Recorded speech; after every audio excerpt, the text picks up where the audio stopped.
We are eager to talk with you about anything that is important to you. There is nothing that is off limits. There is someone now.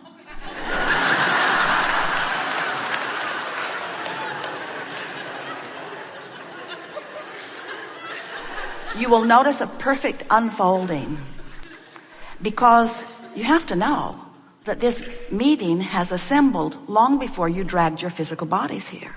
In other words, who you are and the larger part of you has already assembled in this vortex of creation, you see.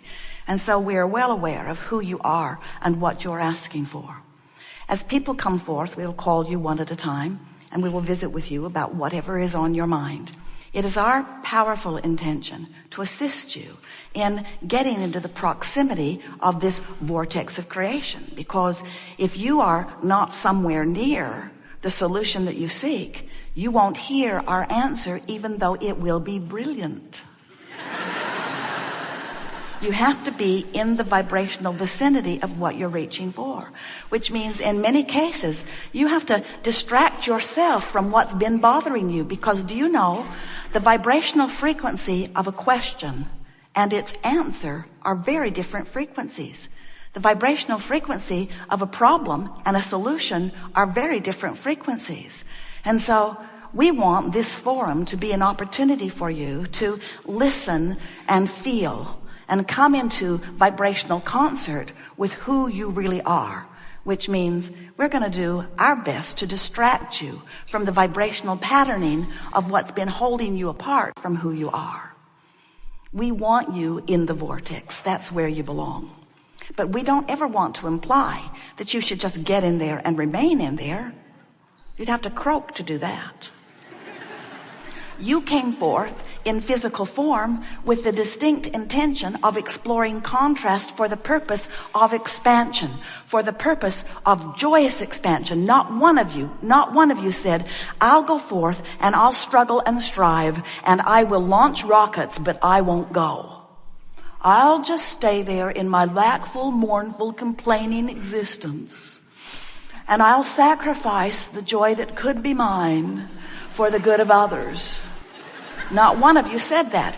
Every one of you said, I'll go into natural contrast and from it I will choose. And once the choice is made and the larger part of me gives undivided attention to the choice, I will too.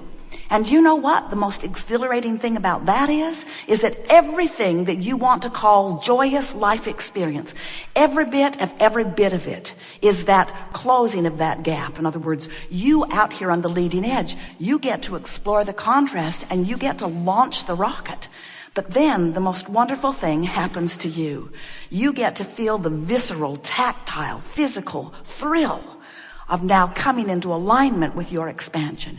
You get to experience the manifested perfection of every wish or desire or dream that you could ever conjure. But you've got to learn how to become a match to your dreams, which means you got to let go of reality. You got to let go of the reality of the isness of now, because some of it's good and some of it is not the way you want it to be. And you've trained yourself to be so very objective. You weigh the pros and the cons and the pluses and the minuses. You find things, you may not believe this, but you find things in your historical history. You find things in your history that were awful and you make monuments about them. And then you drag your blessed new little ones down the long, awful trail of all of that history. As your children are born, you say, I've been here longer and I know how bad it can be. You're fresh and new and naive, but I see it as my job to change that as quickly as possible. A lot of bad things have happened to me and I've written them all down here. And a lot of bad things that haven't happened to me have happened to other people. I've written them all down too. And so now I will help you guard yourself from all of these unwanted things.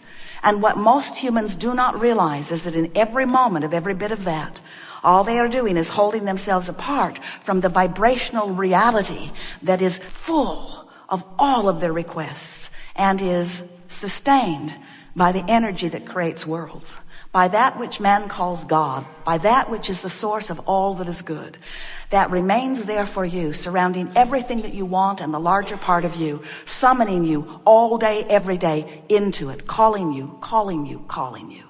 And when you answer that call, when you move in the direction of that, you feel the relief of releasing the resistance. With every particle of resistance that you release, with every bit of movement toward who you really are, you feel yourself blossoming and blooming and becoming that being that you have already become, vibrationally speaking. So when we tell you you are vibrational beings, how does that set with you? Are you all right with that? When we tell you that you are source energy in a physical body, does that sort of kind of make sense to you? When we tell you that you're exploring contrast and that the contrast helps you to choose, do you get that? And when we tell you that when you've chosen, that the larger part of you embraces your choice and holds it for you eternally, waiting for another amendment and waiting for you to become a vibrational match to it, can you relate that to the wonderful aspects of your life? Do you get that? Do you now understand the emotions within you and what they mean? Do you know that the source within you is one who loves? Do you know that? And do you know that that's why when you find someone that you're not appreciating, when you're finding fault or blame, when you're condemning someone or something, even when by your physical standards they darn well deserve it, do you now understand what that negative emotion means? It means you departed from who you are. Source says you have the free will to do that, but you're not ever going to feel like you really feel when you hate, because you are a lover. The larger part of you loves. And when you don't love, you're not who you are. And there is a separation that you can feel in your solar plexus that feels like hate or anger. When you are afraid, do you know that it does not mean that you're receiving a warning bell that says there's danger? Do you know that when you're afraid, what it means is you have thought about something and therefore activated a vibration and therefore established a vibrational pattern of such separation from who you are that that empty, awful feeling that you call fear simply means your thought is not in sync with who you are. You're draining yourself. Draining isn't the right word. You are disallowing the refueling, the refilling of who you really are. So, this gathering, we call it the art of allowing, the art of figuring out how to allow myself in my physical form to be that which the source within me has become as a result of my exposure to this contrast here and now. Do you see how it all fits together? There are no words to convey to you the appreciation that we feel from this non-physical vantage point for the leading edge work that you all are doing. We want to assure you that your future, that the future of this planet, that the future of all that you know as physicality, it is magnificently laid out before you. And when you find something to fuss and worry about, the most significance that that has is that for you, right here, right now, you prevent yourself from being the full being that you really are. And here is the most significant thing that you will hear from us this day or ever. That negative emotion that you feel simply means that you are not keeping up with you. You are not keeping up with who you have become as a result of the life that you've been living. So, what do you want to talk about? Some things. So it's rather easy to be here in your physical body and to get yourself vibrationally separated. That's really too strong a word. But pinched off from the fullness of who you really are. Your emotions let you know how you're doing in that regard. Your emotions let you know in every moment that you are consciously aware of the vibrational relationship between the non-physical source energy part of you and the thought that you are thinking right here in this moment. So here is how it works, and we're just briefly going to give this to you. We want this to be something that you significantly understand, and all day long we'll bring you back to this realization, because an acceptance of the reality of the whole that is you is necessary before you can be the joyous, creative being that you have come forth to be. So before you came into this physical body, you were non-physical energy, and a part of that consciousness came forth into the personality that you know as you. So here you are in this body, you that you know as you and you that others know as you. And you are exploring the variety of this leading edge time-space reality, this leading edge, magnificently balanced, contrasting environment where by knowing what you don't want, you can come to clearer preferences about what you do want. And every time that preference is made, whether you speak it out loud or not, much more is happening that is happening on a nonverbal level than at verbal level. Hard to believe as much as you are talking to one another. But much more is happening vibrationally. So this rocket of desire is shooting forth from you all day, every day, rocket after rocket after rocket of what would be better, what would be an improved situation. Not just for you, magnificent humans, genius creators out here on the leading edge, but even the one-celled organisms, even that which is what you call dirt or rock or beast or flower. Everything that is consciousness is having exposure to environment, and everything that is consciousness, which is everything, is sending forth rockets of desire, rockets of improvement. That's why the evolution of all species occurs. So as this rocket of desire goes forth, the non-physical part of you, or the one-celled organism, or the rock, or the flower, or the beast, the non-physical part of you takes that rocket and holds the newly found preference, the newly found place, and holds it as a vibrational marker, waiting for you to vibrationally catch up to it. That's where your emotions come in.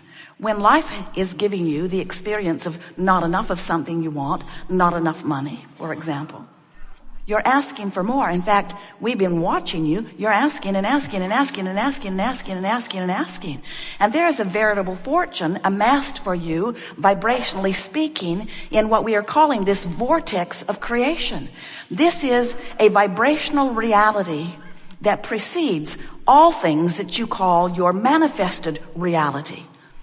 Sometimes our physical friends are annoyed as we wave arms around and describe this vortex of creation, this vibrational reality. They just say, "Show me the money, Abraham." I want to believe you that airy-fairy stuff is real, but what I really want is the tangible evidence.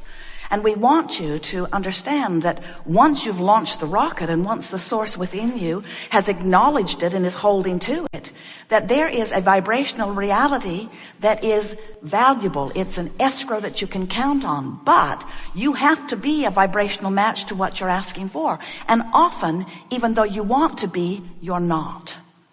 You beat the drum of not enough money, and as you do, you're asking for more and asking for more, because whenever there's not enough, you are asking for more. And so Source is tending to and holding this fortune. And here's the thing that we really want you to understand.